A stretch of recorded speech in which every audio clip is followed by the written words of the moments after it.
Hello, welcome to the Ironwood Strength Show, episode 5. Today is Saturday, October 28th, 2023. Today, I'm going to give a training update. I'll start out with that, kind of where I'm at and what's happened over the last few weeks, where I'm headed. And then I'm going to go into, I meant to talk about, last week I said I was going to talk about GPP, SPP, SSP. And the more I dig into that, I wanted it to just be something really simple. The more I dig into it, the more that I'm remembering and the more information that I'm seeing that I could use to clarify some things and that I just keep finding more and more interesting. So I'm going to put that off for a later date. Do want to get into it. Hopefully it'll be soon. So today I'll be talking about the deload week. It's hated by some and loved by others. So it's one of those things that I think often gets misconstrued, and we need to get into that a little bit. All right, so training update. Trained last 3 weeks was an intensification block. This is the fourth week of it, which is my deload week. Um, so going through that, things were looking pretty good. It hit. It kind of turns in, if you're familiar with West Side, to a little bit more of a West Side template. Um, Not entirely, but a good portion of it. So I had 6 max effort workouts, 3 for the squat and deadlift, 3 for the bench press. Hit. Can't really say PRs anymore because I am. If I can't compare things to an all-time PR, I just don't have. That's not where I'm at right now. But beat my current, my most recent best, or beat my current um, estimate that I had going into this. I calculate training weights probably a little bit different than most, so I use estimates a lot. So, but I beat my most recent best or my current estimate in 5 of those 6 workouts. The only one I didn't, my squat went really well. 2 max effort workouts there, had really good days on both of them. Uh, Bench, 3 max effort days, had excellent work there. Not Probably not quite as good as a squat, but still I did pretty good there. Deadlift is the only one I didn't do well in, and really I went into it thinking that I had to hit a certain number. I beat that number fairly well, um, and we were kind of wanting to get on with the workout. I think we had to get out of there pretty quick that day, so I decided to shut it down there and keep on going. I was good for a little bit more. When I got back to my computer and looked at the numbers, I had the numbers messed up in my head and should have been pushed probably another 20, 30 pounds heavier than what I did. Um, I do think I could have hit that, possibly could have beat it. Don't know, didn't do it. Grand scheme of things, it's really not that important. I strained on the day, had a good. It was still a good day. It wasn't like I was 50 pounds under or anything like that. So, um, all in all, came out pretty well. A little bit beat up, not horrible. The tendonitis that I had from a couple weeks ago is still there. A lot better, but still kind of trying to get over that. That was in my upper bicep delt region, basically just biceps tendonitis. Only thing it really affects me on is rows and pull-ups, and like I said, it's getting better. Just need to stay focused on that.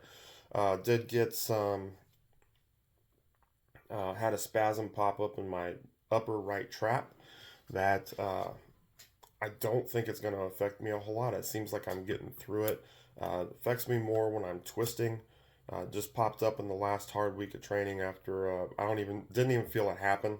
But after my max effort bench workout last week is when I started noticing it more. I noticed it after the squat workout, but even more after the bench. So I don't think it's going to be that limiting. Um, Other than that, just a lot of tightness and stiffness. So um, we'll just keep working through that, and that's where I'm at right now. Is then my deload week, and then I will start next week back into a transmutation block again. That's going to be a very physically difficult block to go through, and then I'll have an intensification block, and then I'll be to testing the last week of the year. So All right, let's get on with it. The deload week. Um, like I said, it's hated by some and loved by others. So it's one of those things. I view it as a as kind of a necessary evil. There are also lifters out there who don't think you should ever deload, um, and then there's those that think you should deload way more than they need to. So, kind of, I'm going to go over what it is, who should be doing it, when should it be done, and how to do it. So, the first thing I'm going to go is what is it? All right, deloading itself probably isn't that overly beneficial because all a deload is you're going to back off your loading. Um, so if you're doing like a West Side template and you're doing max effort work every week, after so many weeks, you may decide you need a deload and you're just simply not going to do max effort work. Um, you're going to back that off. Maybe you only hit 70%, maybe you only hit 80%, and then stop. You shut it down there. Okay, that is essentially deloading. And you can do that just by managing how you feel. Hey, I feel really drained today. I don't think I should be doing max effort work. Okay, back off. Just do 80%, shut it for a single, shut it down, move on, do your assistance work, keep your assistance work a little bit lighter and get out. That's essentially deloading. Okay, and that can be done with any method of training. It's just backing off from what you've previously been doing. Um, I I do like what you know Laura, Dave Tate did a table talk this recently with Laura Phelps, and she talked about how with Westside, if you're doing their template and you're doing it correctly, you don't need to deload. Which, with the exceptions, she had some exceptions in there. I think as far as maybe if you're just what I just talked about, you're feeling overly tired and you want to back off a little bit. Um, but for the most part, you don't need to deload because of how everything's structured and how everything's set up. Um, no, I had a point that I was trying to get to with that. Oh well, I think I'm just gonna. Yeah, well, they kind of one of the points that they made in that is that as you're going through your training, your dynamic effort with you have your dynamic effort cycles, and you go through 3 cycles of loading dynamic effort or 3 weeks of loading dynamic effort, and then you back down. Well, what happens when you back down? Because you had that decrease in intensity, you um, you essentially deloaded that week, and that week will feel like a breeze compared to the previous weeks, generally speaking. And then you go back, cycle back through that, um, and then you back down again. So every time you back down, you're essentially creating a deload. Um, is that enough? It depends on the person. It depends on the lifter. It depends on what the nature of their training has been. You can't just go by, oh, we'll decrease the load this week. They may need more than that. But deloading itself is essentially just reducing the load.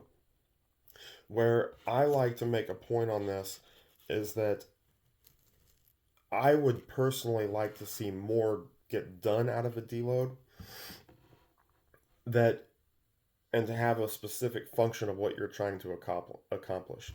Um, I believe it was James Smith many years ago who talked about he didn't really refer to it as a deload week, he referred to it as a restoration week. And so I like that terminology a lot better because what you actually want to accomplish during a deload week or a restoration week is to recover from your previous training. Um, if you really just hammered things out the last few weeks, 3, 4, 5 weeks, whatever the case may be, 6 weeks, you probably need to recover from that. So the restoration week or the deload week is going to involve or utilize methods to help your body recover from those previous 5 or 6 weeks of training or 3 weeks of training or whatever you did. Um, so you may be doing more of recovery methods, hot tub, cold tub, contrast baths. Um, if you're more beat up, you're going to get in the training room, or if you utilize a training room, but you're going to maybe utilize some ice on areas that you don't normally take the time to do that. Maybe get some extra massage. Um, Maybe do some light, I'm going to stress light cardio to help yourself increase blood flow, which will help with the healing process. Um, you might want to do some higher rep sets. And I hate saying this because I've literally seen people go in and do 100 rep sets that are completely exhaustive and defeat the whole purpose of deloading and restoration, but they're doing that as a deload. But increasing the reps and to increase blood flow, which simply you're just trying to increase blood flow. So you might be doing sets of 20, sets of 50, maybe you are doing sets of 100. I've done that with a bar only for bench press. I've done it with band push downs where I'm doing sets of 50, uh, maybe a couple sets of 50 with a very light band, just trying to increase blood flow into my elbows, in through my triceps, which I'm doing a ton of work with, and I need those to recover before the next block of training. So that restoration gives you something to work with, that you're actually have parameters that you can utilize to say this is how we're going to do things, so by the time I bring up that next block, I'm recovered, I'm ready to train hard again. And that recovery is what will actually um, help you with your strength gains. If you go back to the delayed transformation, I think Louis used to talk about that. Louis Simmons used to talk about that when he talked about the Circumax block. You can actually look that up. Delayed transformation would probably be Zatsiorsky's work, where he talked about the delayed training effect. Maybe Zatsiorsky, it might be Melsif, I'm not sure. But they talked about the delayed training effect that happens after you cease or after you back off your hard training, that your reserves will actually go down while you're hard training, and then they come back up as as you recover, and that's where you see your peak in strength or peak in performance. For if you're a football player, baseball player, whatever, you're gonna see those high peaks of performance after you recover from that. Um, So that's kind of what that block is, or week is. Deload week or the restoration week should be to enhance recovery, but it is to back off from your previous training. Um, who should do it? And this is one. I mean, if you looked at what Mark Bell out of Super Training Gym out in California used to say, he called it a four-letter or the D word, not a four-letter word, the D word, because it was a bad word that no one should ever say. So his basic thought was no one should do it. And maybe he's changed his thoughts now. Maybe I'm mischaracterizing a little bit. I don't think I am. But they wanted to train hard. You know, they wanted to train hard all the time, and it's kind of they utilized a lot of West Side principles. So they utilized, as they would go through training, there was times with that deload was built in. They didn't necessarily have to plan it. Um, but who should do it? Really, anyone that's training hard. If capital letter I, capital letter if they have enough training history to warrant needing to back off. So, um, and you know, you see this in a couple different populations. You have those guys that don't know when to back off. They're just going to go hard all the time, and they could probably benefit from doing less at times to allow their body to recover. And then you have the guys that want to deload every other week. Um, I used to work with a guy that he's sitting at his desk while we're out training, and he says, and we can hear him. I mean, he said it to us, and he says, "Man, I think I need to deload next week. I'm just really worn out." And remember, he's sitting at his desk saying this, and that was, I looked straight at him. I'm like, "What do you need to deload from? You haven't loaded. You have to load before you can deload, and you only train 2 days a week.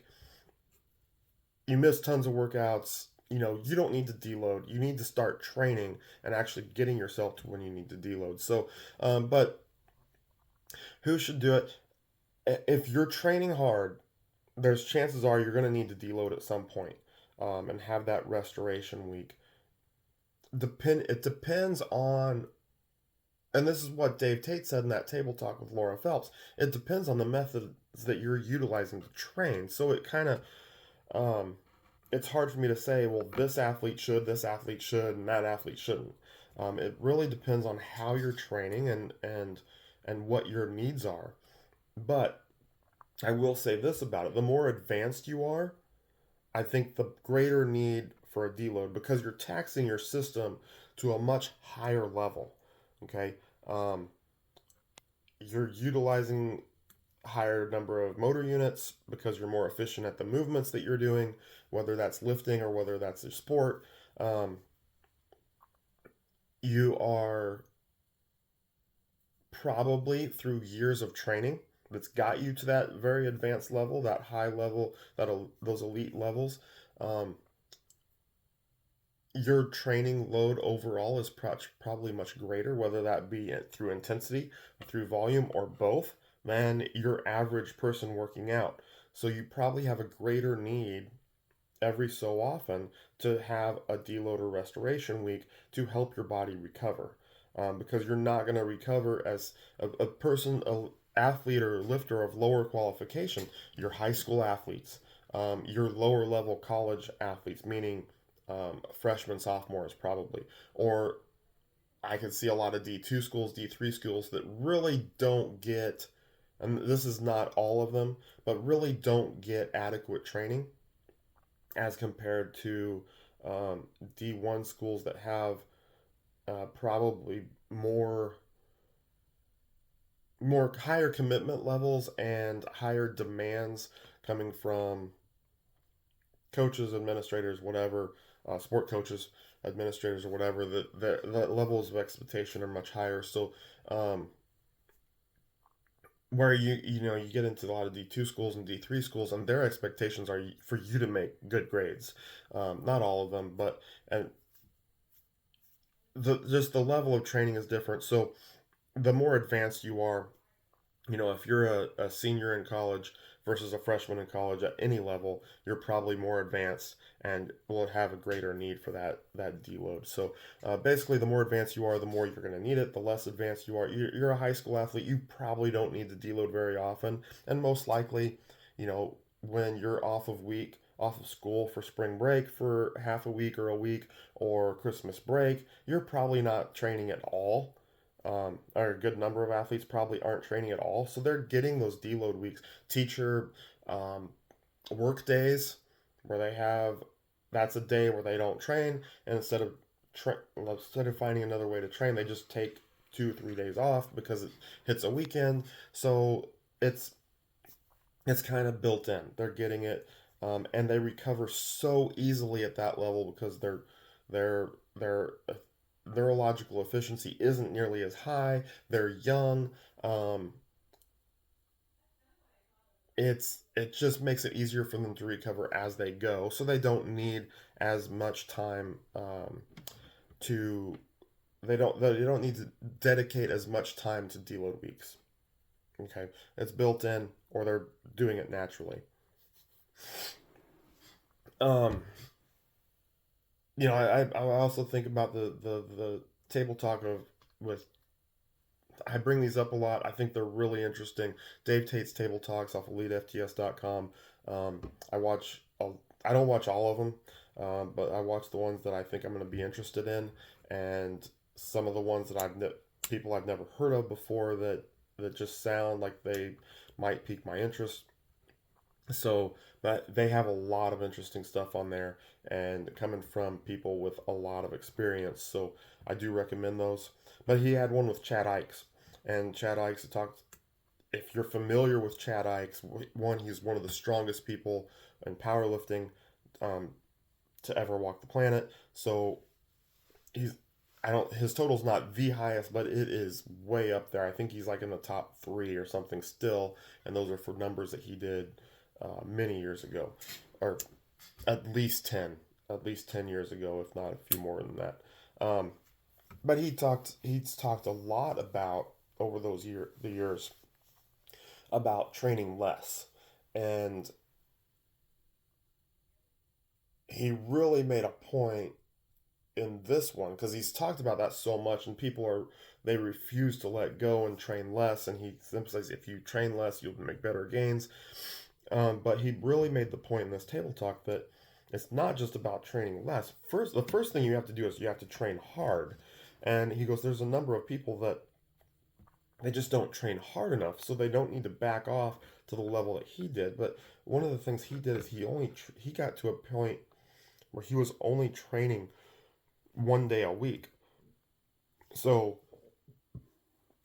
following a fairly West Side template, max effort squat and deadlift 1 week, next week max effort bench, next week dynamic effort squat and deadlift, fourth week dynamic effort bench, repeat. I think that's probably going to be the extreme for a lot of people because, like I said, he was at a very high level, much more neurologically efficient, which means he's going to need to recover much greater. And he had some other issues. I'm not going to get into all of that. But go listen. Don't just take that and say, oh, I can only train 1 day a week. Listen to everything he said first before you make those decisions as far as cutting back and how much. But one of the points he made is you have to be training very hard before you start thinking about doing that. And he said most people probably aren't training quite that hard. He said, but even with that, there's many times where doing less is going to get you a much greater outcome. Um, but it's a hard thing to do because our society is so go hard, go hard, go hard. Um, and that's kind of what we glamorize is the blood, sweat, and tears of everything. Um, but when you think about it, do you want the end result? Do you want the blood, sweat, and tears, or do you want the end result? And if you can achieve more by doing less, it's much more advantageous to do less. But anyway, it kind of goes into this whole conversation of deloading and who needs to deload. And the first thing is you have to be working at a very hard level before you ever should be considering a deload. If you're just the average person going to the gym, most likely you don't need to deload very much. Um, if you're trying to train at a very high level, not necessarily compete, but if you're trying to train maximal weights on a frequent basis, maximal by maximal singles, doubles and singles, maybe triples. Um, if you're doing that on a frequent basis, or if your training volume is very high on a very frequent basis, you're going to need to deload more often. When should it be done? This isn't that hard of a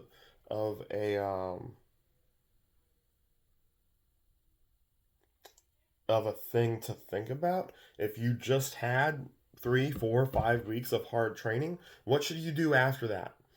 Um, Deload. Okay, so it needs to be done after a period of hard training. Um, if you read the books, I believe it's Isseren's book on block periodization, his first one. He talks about, and maybe I'm wrong, maybe I'm getting this mixed up with some of James Smith's stuff, but I think it was Isseren's. Um, and I'll get into this more and get better details on other topics when I'm talking about block periodization. But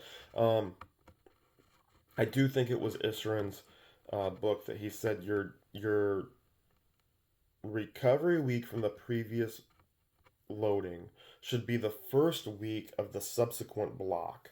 Um, Meaning that it's when you plan out your training that your first week is actually your lightest and recovery week, and then your next 3, 4, 5 weeks is your hard week. So you're gonna finish the block on a hard week. Um, there's a reason I don't like that. Um, and it's really becomes down to this is just talking about how things are being said in some ways. Um, I guess it goes a little bit deeper than that. But the reason I don't like that is because the function of the block is to the restoration week, the deload week, is to recover from the previous training. It's not to set up the next training, even though some coaches do it like that, and I'm going to talk about that in just a second. It's to recover from previous training. All right, that's the reason you have a deload week. You're deloading. You can't deload prior to the loading. You deload after you load. Okay, the same thing with the restoration and recovery. You don't restore and recover before you train. You restore and recover after you train. So after you have a hard week of training, that should be the conclusion of that block. Should be to recover from that block. Okay. Um, so I do think it's important to clarify that, and that needs to be done like that, and to be structured like that. And here's why. When Zatsiorsky, who wrote Science and Practice of Strength Training, talked about methods of loading. Okay, one of the methods of, and he has talks about how you create an overload. You have to create an overload in order to improve performance. Doesn't matter what sport you are, football, baseball, volleyball, tennis. If you don't ever create an overload, you don't improve performance. Okay, even technical things. So you have to create that overload in order to um, if you're so overload would be like the opposite of deload. You're gonna overload for 3, 4, 5 weeks. You're gonna create an overload, an overreach, which is gonna set up your how you improve performance. Then you're gonna deload. Okay. What some coaches have tried to do is utilize the deload week to set up the next block of training, but that doesn't make sense. Okay, from a physical standpoint, that doesn't make sense. There are political standpoints that does make sense, but from a physical standpoint and from a restoration standpoint, recovery standpoint, it doesn't make sense. Okay, so from reality, it doesn't help to set up your next block of training with a deload week prior to training. Um, Politically, I'll explain that too. It does make a little bit of sense. But I don't care about politics. If you ever knew me as a coach, I did not get into the. I hated the political scene. So I'm gonna go with what's the physiological aspect of this. Um, yeah, I'm gonna err to that. Okay, I'd rather err to what's best than what sounds good. Um, Politics is about sounding good. So that's all. That's all it is. So, but I know coaches, multiple coaches that plan. They finish a hard period of training, and then they do this a lot of times in season, which isn't, or even out of season. You know, I saw a soccer coach do this in their spring season, which the spring season doesn't mean anything. I don't know why it gets so overblown. We have to be recovered and ready for our spring games that don't count towards anything. Anyway, don't get me on that. That's a hot topic. Anyway, so they would try to they deload, so they're going to back off in their loading, but they're going to increase their loading by changing the exercises to what's going to be coming up. So for exist for example, um, they just finished a week of training. They're going to change the next week of they just finished 3 or 4 weeks of training. They want to deload because they feel the athletes are getting tired, worn out. They have games coming up that are important. They're getting into their conference schedule, whatever. And they're getting once they finish that 3 or 4 weeks of training, they want to change all their exercises. That's fine. I utilize that many times, but understand that changing the exercise is one of Zatsiorsky's methods of increasing the loading. So changing the exercise causes an overload. Okay, so they're going to bring in, go back to this example, they're going to bring in RDLs. Now, RDLs are known to cause soreness. Okay, soreness is not necessarily always the best indicator of how much you're overloading someone. So, um, soreness is okay. You don't want extreme soreness. especially in season, where they can hardly walk. Sometimes they just need to be a little tougher. But if you're sore and you go through a good warm up, most likely that soreness isn't affecting you once you start playing, whether it be practice or a game. Um, so soreness is okay in season, despite what many sport coaches think. Soreness is okay. Um, but to alleviate the strength coaches, well, to alleviate the soreness, they'll when they deload from the previous block, they'll put in the exercises for the upcoming block and train them light on that week. That way, the next week when they start loading them heavier, they don't have as much soreness because they already had that light week. Because changing the exercise also will cause soreness. Um, it sounds good. It's a very good, easy way to sell that plan to a sport coach who hates seeing his athletes be sore, especially in season. It's easy. It's easy to sell that idea. But it's not actually achieving the restoration and the deload that you're wanting to achieve from the previous week. Why? Because changing the exercise is creating an overload. Okay? Well, we're deloading, we don't want to overload. So it's really that simple. So from a physiological perspective, this doesn't make a ton of sense. You're still getting a deload because you move your weights, your weight, your overall loading goes down, but then you're causing an overload by changing the exercises. So um, I understand the point. I'm not going to tell coaches they shouldn't do it. Um, because it really there's a huge political game where you could be under fire very greatly from a sport coach who has athletes that complain that they're sore and he listens to the athletes, not to you. So it may be to your advantage, especially if you have one of those types of coaches, to do it that way. But you should understand that while you're deloading, you're not getting the effects of the deload that you really want to get. They're not getting them as much as you would want to get. You could get better if you didn't change the exercise because changing the exercise is causing an overload. Um, Again, go back to Zatsiorsky's methods of creating an overload. Changing the exercise creates an overload. How to do it? Okay. Um, this is not that complicated. And like I said earlier, you have people that go in and they try to change everything that they've done for that they've been doing. We want to deload from that. We don't want to create new stressors. Okay, so you shouldn't be adding in exercises. You shouldn't be increasing just because you're not going as heavy, changing it to super high reps that are very fatiguing in nature. Um, is not deloading. It's not creating a restoration effect. You actually need to lighten everything up. Your total loading, volume, intensity both need to come down. I will make some exceptions to if you just count reps as volume. Your tonnage should come down. Your tonnage is your sets times reps times the amount of weight lifted on each one of those sets and reps. So if you normally, let's say you finished a block and you were doing like 5 sets of 8 on bent over rows, and for the deload week, you still want to do bent over rows, but you want to increase your reps. That's fine. Okay. Just utilize less weight than what you were doing by 5 sets of 8. Okay. Um, Significantly less weight. So is, and I've done this. So you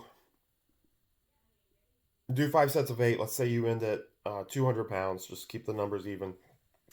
You end at 200 pounds for 8 reps, and you could, I'd say, very if you're doing 200 for 8, 185, you should be able to do for 10. So on your deload week, you still want to do bent over rows. You want to keep the exercise the same, um, but you need to reduce that loading. So how are you going to do that? Do sets of 10 because you want to create blood flow. Do sets of 10. Do sets of 15. That's fine. Let's say you do sets of 10. Move your weight down to like 150. You want to do sets of 15. Maybe 150 is appropriate. Maybe just 135. Do your reps. 2 to 3 sets. Do your reps.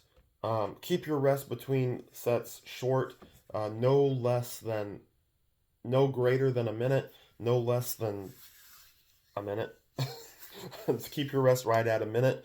Um, but you shouldn't fail. You shouldn't be close to failure. You should probably be breathing a little hard when you finish the set, but the main goal is just creating blood flow. So um, that's as far as the lifting goes. As far as your assistance work, for I'm kind of going backwards here. For your main exercise of the day, I rotate exercises every week, so I'm doing something, from week one I'm doing one exercise, week two I'm doing a different. I do this all the time. I never do the same exercise 2 weeks in a row, or almost never. um, but I will revert back to my classic exercise. So let's say for 3 weeks of loading, I did safety squat, bar box squat, man array box squat with average bands on the third week. And then the fourth week, I will just do box squats. So I don't have any specialty attachments, no specialty bars. I'm not going to have bands on the bar. I'm just going to do box squat. Um, and then my loading will be depending upon how fatigued I am and how beat up I am. If I'm feeling good, I will work up to 70% for a single. Okay, just a single. That's very easy. I shut it down. I'm doing this so I can carry over everything that I did from those special exercises to the main exercise that I'm trying to improve. I'm gonna kind of put it all together that week, but focus on technique, focus on how I feel, bar speed maybe, but my total volume and my intensity are going to be very low. If I'm beat up going into that week, I may only work up, or very fatigued, I may only work up to 60%, do it for a triple. That's way easier than doing 70% for a single, which is easy. Um, the point there is just to allow my body to recover greater. So, um, my supplemental movement I almost always cut out, which is my second big exercise that I use to kind of a builder for the main exercise or the classic exercise that I'm trying to improve. That usually just gets completely cut out. Um, all my assistance work, I don't change anything. I do it. I just do it for higher reps or reduced reps. Simply, I just do it for blood flow. That's all I'm doing it for. Just get that blood flowing. That'll really go a great way for creating a healing effect within your muscles, within your joints, having that blood flow through them. Okay, so that's the lifting portion of it. If go back to that. If I do change an exercise, I'm going to keep it very low key. If I've been doing hard tricep work and I don't want to keep doing that because my elbows are beat up, my triceps are tired. Maybe I'll just do band push downs. That's a very low level exercise. Yes, changing the exercise might get a little bit of an overload there, but it's such a simple exercise, you're probably not going to get much of an overload, and it's a great way to do higher reps and get a lot of blood flowing. So I think the benefits of changing the exercise there actually outweigh the consequences of the overload. So, um, but I do keep things very simple when I'm doing exercises that I hadn't been doing throughout the block. For another thing that I do, and this goes back to um, the restoration portion of the deload, and why I like to utilize that term more is because I am trying to restore. I tend to do a lot of mobility work. I'll get on the foam roller, self myofascial release foam roller, the stick, peanut, rolling on a baseball, um, whatever. I'll do a lot more of that week. I'll do a lot of mobility, like basic mobility stuff, dynamic flexibility. I'll do different activation exercises, things that, some of the things that Stuart McGill talked about for my back, bird dog to activate those glutes and still train the abs and everything, kind of core stability. Bird dog, fire hydrants, cat camel, things like that. I'll do a lot more of that. I'll try to toss in overhead squats, very light, just the bar. I can't even do an overhead squat right now. My mobility is so bad.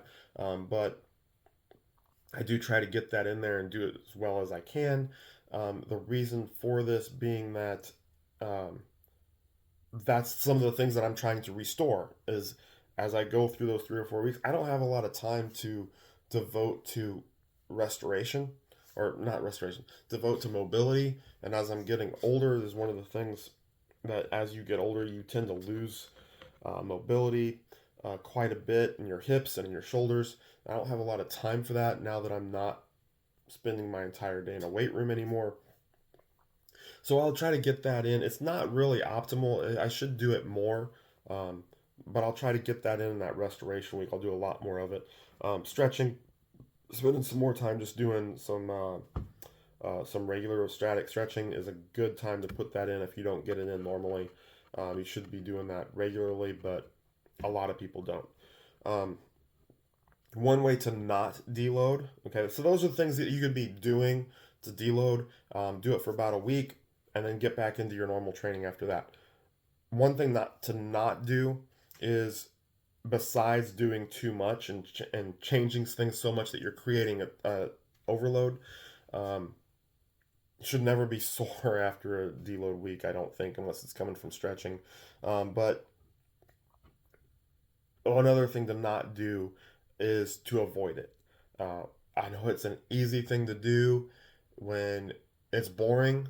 You know, if you're a hardcore athlete or a hardcore lifter, you want to be working hard. Um, you don't want to be taking time to do light stuff. So a lot of people will just skip it altogether. Oh, it's a deload week. They just don't go in the gym. Maybe from a mental point, that's helping them, and from probably even from a physical point, that may be helping them, depending upon what they've been doing in their workouts. But it's probably for most people better to get in there, keep working, but really lighten everything up. Do extra mobility work, extra flexibility work, um, active recovery methods, and actually put effort into that deload or restoration so that you're getting out of it what you really want to get out of it, which is um, enhanced recovery, and with the end result being you being stronger, you being more athletic, you being more faster, whatever the case may be. Um, So that's really it for the deload and restoration. If you have any questions, feel free to to comment. I will respond to them. Um, Please, if you like what you're seeing here, like the video, follow the page or follow the channel, and I hope to see you guys again next week on the Ironwood Strength Show.